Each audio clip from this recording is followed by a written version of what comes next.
அனைவருக்கும் அற்புதமான காலை வணக்கம். உங்களின் ஒருவன் பி சுரேஷ்குமார். தினமொரு திருக்குறள். இன்றைய திருக்குறள் அதிகாரம் பயனில சொல்லாமை.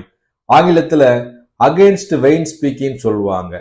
குறள்: அரும்பயன் ஆயும் அறிவினார் சொல்லார் பெரும்பயன் இல்லாத சொல். குறள் எண் 198. குறளின் விளக்கம்: அருமையான பயன் தரும் சொற்களை ஆராய வல்ல அறிவை உடையவர்கள் ஒருபோதும் பயனில சொற்களை சொல்ல மாட்டார்கள் என்கிறார். அழகா சொல்லியிருக்காரு பாருங்க. அதிகாரம் பயனில சொல்லாமை.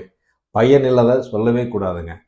எக்காரணம் கொண்டும் அருமையான பயன் தரும் நல்ல கருத்துக்களை அறியக்கூடிய நல்ல அறிஞர்கள் ஒருபோதும் பயனில்லாத சொற்களை சொல்லவே மாட்டார்கள் என்கிறார். அப்படி சொன்னாங்கன்னா எப்படின்னு சொல்றாருன்னா, ஏற்கனவே குறள் சொல்லியிருப்பாரு. இனிய உளவாக இன்னாத குறள் கனி இருப்ப காய் கவர்ந்தற்றுன்னு சொல்றாரு.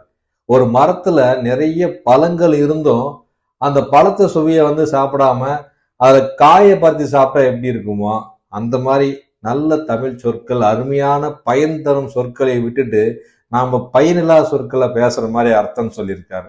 ஆகையால் இக்குறள் மூலம் நாம் தெரிந்து கொள்வது, எந்த சூழ்நிலையிலும் எக்காரணத்திலும் நாம் பயனில்லாத சொற்களை சொல்லவே கூடாது.